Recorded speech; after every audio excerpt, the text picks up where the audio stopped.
நேயர்களுக்கு இந்த டெல்லி கணேஷுடைய அன்பு வணக்கங்கள். ஃபிலிமுக்கு எப்படி என்ட்ரானேன், இந்த ஃபிலிமில் என்ட்ராகிறதுக்கு முன்னாடி நான் என்ன பண்ணிக்கிட்டு இருந்தேன் அப்படிங்கிற சில சுவாரஸ்யமான விஷயங்களை உங்கள் கூட பகிர்ந்துக்கலாம்னு நினைக்கிறேன்.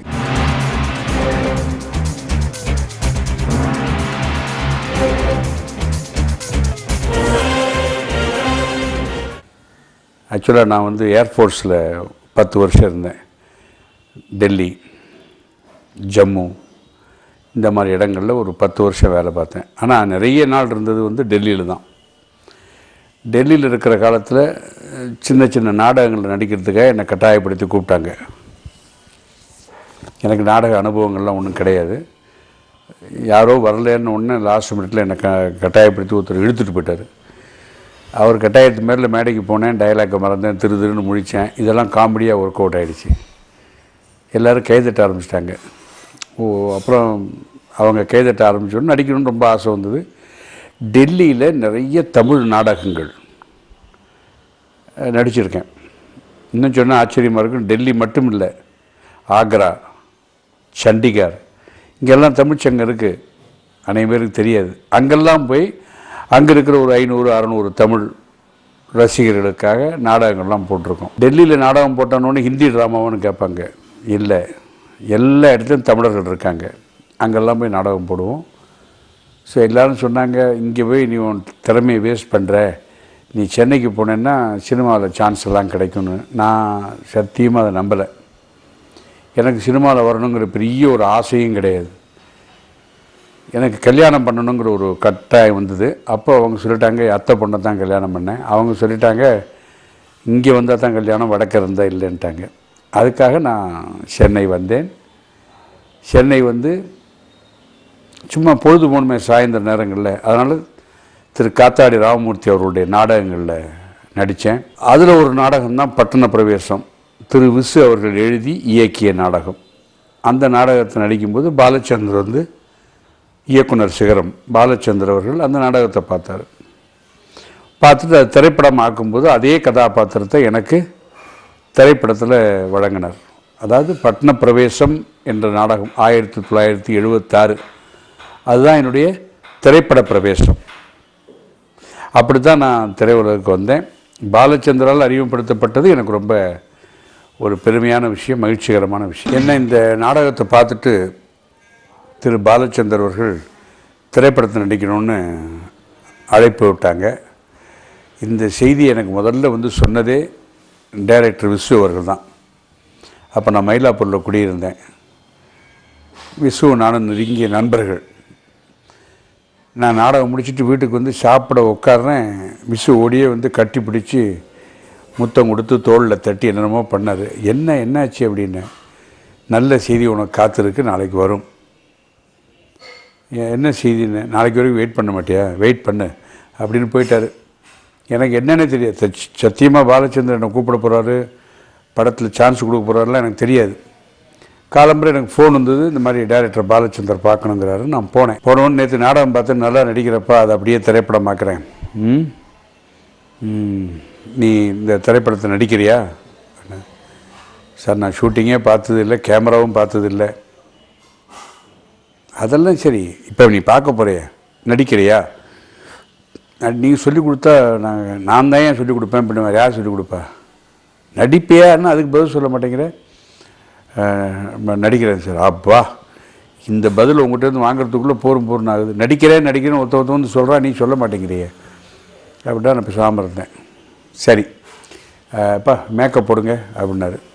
எனக்கு மேக்கப்னால் என்னென்ன தெரியாது. ஃபஸ்ட்டு டைம் ஒரு குடுமியெல்லாம் வச்சு, ஆனால் நாடகத்தில் போட்டாதே கெட்டப்புங்கிறதுனால ரொம்ப பயமெல்லாம் இல்லை. ஒரு குடுமி, நல்ல மீசை, அப்புறம் காதில் ஒரு கடுக்கன், அந்த கிராமத்தான் மாதிரி ஒரு லுக்கு, மேக்கப்லாம் போட்டு கேமராமேன் மிஸ்டர் லோகநாதன்னு அவர் தாங்க கேமராமேன்.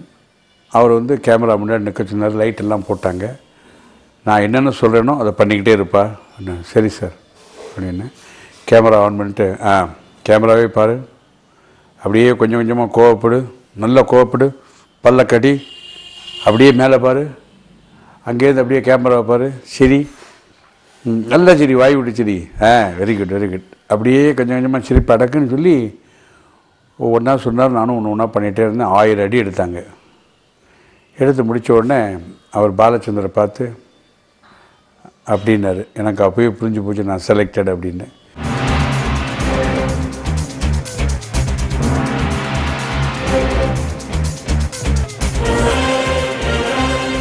அப்புறம் பாலச்சந்தர் சொன்னார், நல்லா பண்ணுறப்ப ஷூட்டிங் டேட்லாம் தரேன், நீ வந்துரு அப்படின்னாரு. நான் ஷூட்டிங் போனேன். First day shooting. எனக்கு ஒன்றும் பெரிய நர்வஸ்ஸு, ஒரு நடுக்கம், பயம் அதெல்லாம் எனக்கு ஒன்றுமே இல்லை சத்தியமாக. நான் நடிக்க போகிறேன்னு தெரிஞ்ச உடனே எங்கள் அப்பாவுக்கு லெட்டர் எழுதினேன். இந்த மாதிரி பாலச்சந்தர் படத்தில் நடிக்க போகிறேன். அவர் திருநெல்வேலியில் இருக்கார், கிராமத்தில். எங்கள் அப்பா வந்து ஒரு பள்ளிக்கூட ஆசிரியர். நான் சினிமாவில் நடிக்க போகிறேன்ப்பா, உங்கள் ஆசீர்வாதம் வேணும், நீங்கள் வாங்க அப்படின்னு. நடிக்கலாமான்லாம் கேட்கல. உடனே அவர் வந்துட்டார். அவரும் வந்து முதல்ல ஷூட்டிங் போகிறதுக்கு முன்னாடி அவர் காலில் விழுந்து நமஸ்காரம் பண்ணிவிட்டு, அதுக்கப்புறம் பாலச்சந்தர் காலில் விழுந்துட்டு அப்புறம் தான் நடிக்க ஆரம்பித்தேன். அது எனக்கு ஒன்றுமே இல்லை, திட்டலை, கோவிச்சிக்கலை, ஒன்றுமே பண்ணல. ஆனால் இந்த 2 கையும் முதல்ல என்ன பண்ணணும்னு தெரியாது. நாடகத்தில் எல்லாம் நடிச்சுட்டு திரைப்படத்துக்கு வரும்போது இந்த கையை என்ன பண்ணணும்னு தெரியாது. கையை எப்படி வச்சுக்குவா, இப்படி வச்சுக்குவா, இல்லை எப்படி, அந்த கையை ஏன் சும்மாவே வச்சுருக்க, அந்த பித்தானுக்கு தான் நான் போனேன் அப்படின்னாரு. போட்டுகிட்டே பேசு, ஏம்மா அவன் போனான கடைக்கு, தம்பி வந்துட்டானா அப்படி கேட்கணும். அதுக்காக கையை நோண்டிக்கிட்டே இருக்காத, கையை எடு அப்படிப்பாரு. கையை எடுப்பேன். எடுன்னா உடனே தொங்கப்படாதரா. எப்போ அந்த கையை என்ன பண்ணுன்னு தெரில. அதில் தான் கொஞ்சம் குழம்பினேன். மற்றபடி ஒரு கோபம் கிடையாது, ஒன்றும் கிடையாது. சில பேர் தப்பு பண்ணால் கத்துவார், கண்ணா பண்ணால் கத்துவார்.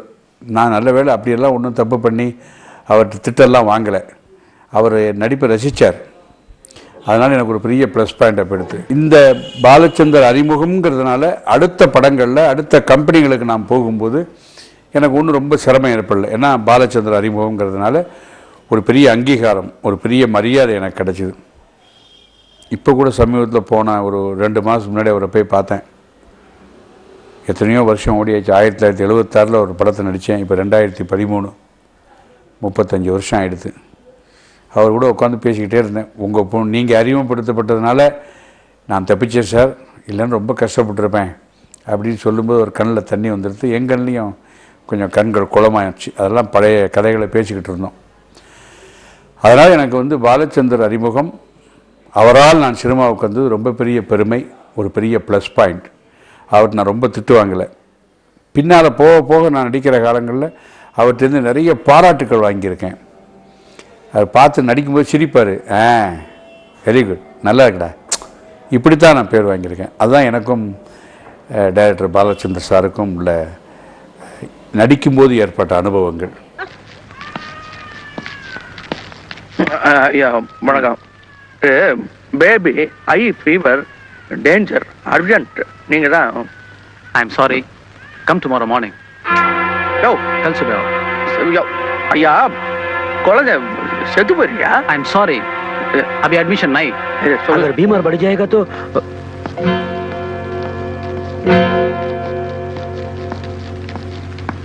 अरे बोला ना क्या है? अरे डॉक्टर पैर अन्ना, आपका नाम क्या है साहब पूछ रहा है. क्यों क्यों? வீட்டு அட்ரஸ் என்னன்னு கேளுங்க. आप कहाँ रहते हैं? घर का एड्रेस क्या है? एड्रेस? குழந்தை குட்டி இருக்கா என்ன எல்லாம் கேளுங்க. कितने बाल बच्चे हैं आपको? बच्चे?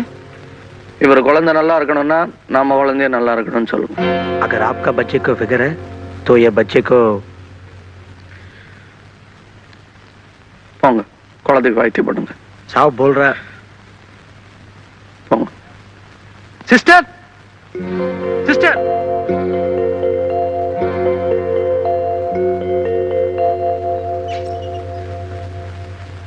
குழந்தை சாவு கிடக்குது, நீங்களா என்ன சரச்சிக்கிட்டு இருந்தீங்களா? என்ன ஐயா, நீங்களாவது ஆம்புலன்ஸ் கூப்பிடக்கூடாது? கூப்பிட்டோம், வரமாட்டாங்களாம். ஏன் வந்து சொன்னவன்? அது சேரி பக்கம். ஓஹோ, சரி பக்கம் தான் வரமாட்டாங்களா? வரமாட்டாங்களாம். இல்ல, இது வரைக்கும் எங்க ஆம்புலன்ஸ் வந்ததே இல்லையா. என்ன வயசு குழந்தைக்கு? 1.5 வயசு. இந்த குழந்தை சேர்த்தா கொடுப்பானே அந்த டாக்டர். ஏழைக்கு என்ன ஆனாலும் பரவாயில்ல, ஏழை உயிருக்கு அவ்வளவுதான் மதிப்பு இல்ல. என்ன ஆயிரம் இந்த ஆம்புலன்ஸ் வேலை என்ன இருக்கு? 40-50 ஆயிரம் ரூபா இருக்கும் ஒரு ஆம்புலன்ஸ். வாங்குறோம், 5 வாங்குறோம். 5 வாங்கி தாராவில் நிறுத்துறோம். நமக்கு தான் ஓடும். ஏழைங்க ஆம்பளை பணக்காரருக்கு ஓடாது. 5ன்னா 5 20 ஆகட்டும், வாங்குறோம். புரியுதா? உட்காருங்க. பரவாயில்ல, நீங்க இரு.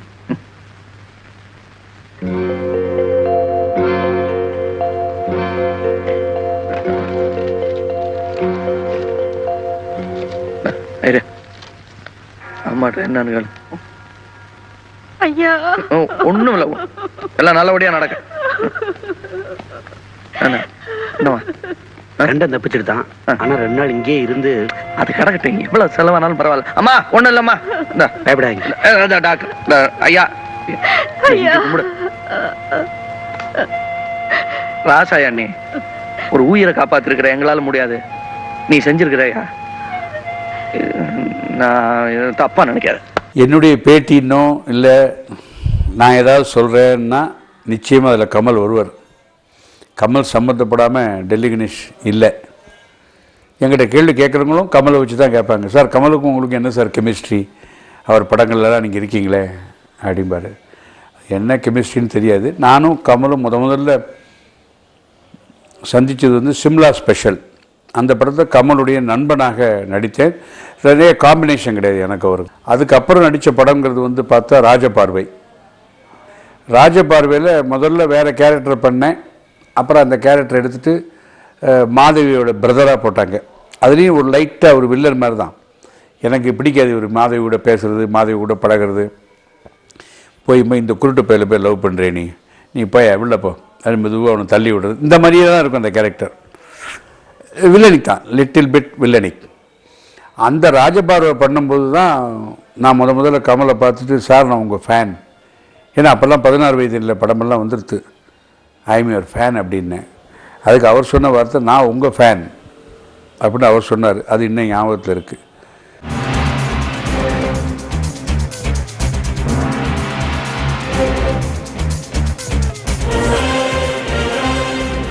அவர் என்னுடைய ஃபேன் சொன்னதுனாலே என்னவோ தெரியல, அவருடைய படங்களில் நான் நிறைய நெருங்கி நடிக்கக்கூடிய வாய்ப்பு நிறைய கிடைச்சிது. அதில் அடுத்த படம்னு சொல்ல போனால் நாயகன்லாம் வந்து உண்மையிலே லைஃப்பில் மறக்க முடியாத ஒரு நல்ல ரோல். அந்த படம் எடுக்கும்போதே எனக்கு தெரியும் இந்த படம் சூப்பர் டூப்பர் ஹிட்டு தான், ஒரு நல்ல படத்தில் நான் நடிக்கிறேன் அப்படிங்கிற உணர்வு எனக்கு அப்போவே வந்தது. அதில் எனக்கு கமல் ரெக்கமெண்ட் பண்ணாரா என்னன்னு தெரியாது. பட் மணிரத்னம் அவர்கள் சொல்லிக் கொடுத்த விதம், நான் முதல்ல நடித்தேன் ஒரு ஐயர் கேரக்டர் நாங்கள் பண்ணேன். அதில் அவருக்கு ஹாப்பியாக, அவருக்கு திருப்தி இல்லை. அப்போ மணிரத்னம் வந்து கேட்டார், உங்களுக்கு இந்த கேரக்டர் என்னன்னு தெரியுமா, யாராவது சொன்னாங்களான்னாரு. இல்லை சொல்லலை சார், அது தெரியுது, நீங்கள் பண்ணும்போதே தெரியுது, யாரும் உங்கள்கிட்ட இந்த கேரக்டரை பற்றி சொல்லலைன்னு. இது நல்ல கேரக்டர், அதாவது எப்படின்னா you are very poor Brahmin, தாராவியில் ஒரு பொழப்புக்காக வந்த ஒரு ஆள் தான், வசதி இல்லாத ஆள். ஆனால் உங்கள்கிட்ட இருக்கிற ஒரே plus point you know Hindi, உங்களுக்கு ஹிந்தி தெரியுங்கிறது தான் ஒரு ப்ளஸ் பாயிண்ட். அதனால் நீங்கள் அவர் கூட நெருங்கி பழகக்கூடிய வாய்ப்பு வந்தது. ஹிந்தி தெரியுங்கிற ஒரு நாலேஜ் அண்டு சின்சியாரிட்டி, ஒரு வேலைக்காரனை இப்படி தான் இருக்கணுங்கிற அளவுக்கு 100% அக்மார்க் மேனேஜர், ஒரு பிஏ, அந்த மாதிரி ஒரு கேரக்டர் இது. நீங்கள் என்ன சொன்னாலும் வேலுநாயக்கர் கேட்பார். அவர் கேட்பாருங்கிறதுக்காக நீங்கள் எதுவும் சொல்ல மாட்டீங்க. This is what the role you maintain இட்னர். அதனால தான் த்ரூ அவுட் த படம் நீங்கள் எப்போ பார்த்தாலும் கமல் திரும்பினா நான் பக்கத்தில் வருவேன், அவர் எதாவது கேட்டால் பதில் சொல்லுவேன், கேட்கலன்னா பின்னால் போயிடுவேன். இந்த அசைவுகள் ஒரு சின்சியர் சர்வெண்ட்டாக, கடைசியில் என்னை அடின்னு அடித்து எங்கே வேலுநாயக்கர் எங்கே சொல்லியான்னு அடித்த போது நான் வாயை திறந்து சொல்லவே இல்லை. அதை கமல்கிட்ட சொல்லுவேன், ஐயரே அப்படிமாரி ஆஸ்பத்திரியில் வந்து, நாயக்கரே நான் சொல்லலை, நாயக்கரே நான் சொல்லலை, என்னை எவ்வளோ அடித்தாங்க, நான் சொல்லலை, எனக்கு எங்கேருந்து அந்த தைரியம் வந்துன்னு தெரில நாயக்கரே. சரி உடம்பு பார்த்துங்க, நான் இருந்து என்ன பண்ண போகிறேன், நீ நல்லா இருக்கணும் நாயக்கரே, நீ நல்லா இருக்கணும் அப்படின்னு அந்த எமோஷனலாக சொன்ன சீன், அதெல்லாம் ஆன் த ஸ்பாட் வந்தது தான். நான் எமோஷனலாக பண்ணும்போது கமல் கண்ணில் தண்ணி வந்தது. இதெல்லாம் கிளிசரின் போடாமல் நடித்த ஒரு நடிப்பு. அதனால் எனக்கு ரொம்ப பிடிக்கும் நாயகன்னா. எத்தனை தடவை போட்டாச்சு டிவியில், எத்தனை பேர் பார்த்தாச்சு. இன்னும் திருப்பி திருப்பி பார்க்கக்கூடிய ஒரு படமாக அமைந்தது. அதில் எனக்கு ரோல் கிடைச்சது பெரிய